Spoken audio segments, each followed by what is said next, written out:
Hello বন্ধুরা, তোমরা সবাই কেমন আছো? আশা করি সবাই ভালো আছো। আমি কুমার অতনু, আমার চ্যানেল কুমার অতনু স্টুডিও। আজকে তোমাদের নতুন একটা ব্লগ ভিডিও শেয়ার করব। আমতা শহরের মধ্যে অবস্থিত 450 বছরের পুরনো মা মেলাইচণ্ডী মাতার মন্দিরে বিস্তারিত তথ্য তোমাদের কাছে তুলে ধরবো। তার আগে বলবো, যারা এখনও পর্যন্ত আমার চ্যানেলটিতে সাবস্ক্রাইব করোনি, প্লিজ সাবস্ক্রাইব করে আমার পাশে থাকো, আর লাইক করো, আর বন্ধুদের প্রচুর পরিমাণে শেয়ার করো। তো দেখতেই পাচ্ছ তোমরা, এটা হচ্ছে বাজারের গলি। আর তো আমরা বাজারের গলিতে গিয়ে একটা মায়ের জন্য একটা ফুলের মালা নিয়ে নিলাম। এনে চারপাশে ফুল বিক্রি হয়। তো মা এখানকার যেহেতু কালী মা জবা ফুলটাই পছন্দ করেন, তো একটা মায়ের জন্য জবা ফুল আর একটা আমি পদ্ম ফুল নিয়ে নিলাম। তো নিয়ে এবার একটু চলে যাবো মিষ্টির দোকানে গিয়ে মায়ের জন্য কিছু স্পেশাল আমি লাড্ডু নিলাম, কেন ওখানেও ভিতরের দিকে মায়ের যেখানে পূজার সামগ্রী কিনতে পাওয়া যায়, সেখানে মায়ের প্রসাদ পাওয়া যায়। তো আমি বাইরে থেকে নিয়ে নিলাম। তো চলো এবারে মিষ্টিটা নিয়ে আমি সোজাসুজি হেঁটে চলে যাব শ্রী শ্রী মেলাইচণ্ডী মাতার মন্দিরে যাওয়ার যে প্রবেশদ্বার, সেটা দেখা যাচ্ছে। তো এখান থেকে সোজা হেঁটে 2 মিনিট চলে গেলেই মন্দিরে পৌঁছে যাবে। চলো আমরা বাজারের মধ্যে দিয়ে হাঁটতে শুরু করলাম। এই যে সোজা রাস্তা, এই রাস্তা দিয়ে হেঁটে গেলেই আমরা দেখতে পাবো মা মেলাইচণ্ডী মাতার মন্দির। বাম দিকে দেখা যাবে একটা বড় আকারের পুষ্করণী। মন্দিরের সামনে বাঁ দিক থেকে পূজার সামগ্রী কেনার দোকান। চলুন পূজার ডালা কত দাম একটু জেনে নিই, তাহলে আপনাদেরও একটু সুবিধা হবে যখন মন্দিরে আসবেন পুজো দিতে ডালা কেনার জন্য। তো এখানে পূজার সামগ্রীর ডালা ন্যূনতম 50 টাকা থেকে শুরু, এরপর 100, 150 এবং 200 টাকা পর্যন্ত ডালা পাওয়া যায়, আপনি যেমন নেবেন।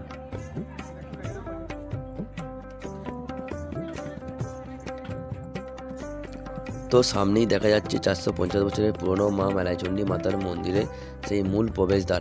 ঠিক প্রবেশদ্বারের মাথার দুদিকে দুটো সিংহের মূর্তি দেখা যাচ্ছে, তাই আমরা এই দ্বারকে সিংহদ্বারও বলে থাকি। আর মন্দিরে ঢুকেই সামনে চোখে পড়বে এক বিশাল আকারের নাগ মন্দির। যারা দূর দূরান্ত থেকে ট্রেনে বা বাসে করে আসবে, তারা প্রথমে এই নাগ মন্দিরে বিশ্রাম করে নিতে পারো।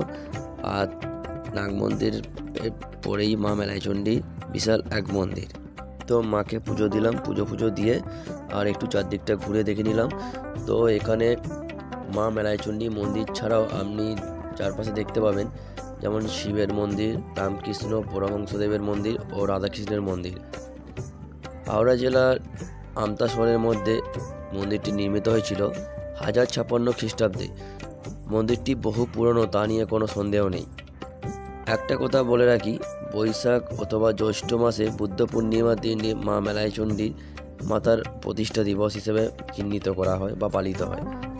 এই দিনটি খুব ধুমধাম করে মা মেলাইচণ্ডী মাতার পুজো হয়ে থাকে।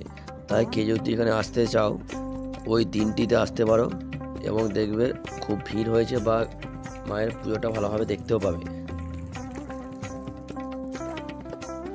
আর এমনিতে যদি কোনো দর্শনার্থী এখানে পুজো দিতে আসে, সবসময় প্রায় পুজো হয়, খালি মা 1টা থেকে 2টো পর্যন্ত পুজো বন্ধ থাকে, সেই সময় মাকে খেতে দেওয়া হয়।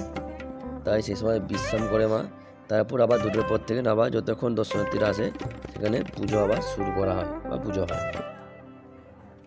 আর এই যেখানে দেয়ালগুলো দেখতে পাচ্ছ, সব খোদাই করে যেগুলো করা আছে, এগুলো সব এক একটা মানে শ্রীকৃষ্ণের যে নীলা দেখিয়েছিল, সেই নীলাগুলো এখানে করা আছে। আর যে এখানে মা কীভাবে এখানে এসেছিল, মা মেলাইচণ্ডী মাতা কীভাবে এসেছিল, সেই তার এগুলো এখানে তুলে ধরা আছে। তো তোমরা এখানে আসবে, এসে সমস্ত বিস্তারিত তথ্য তোমরা দেখতে পাবে।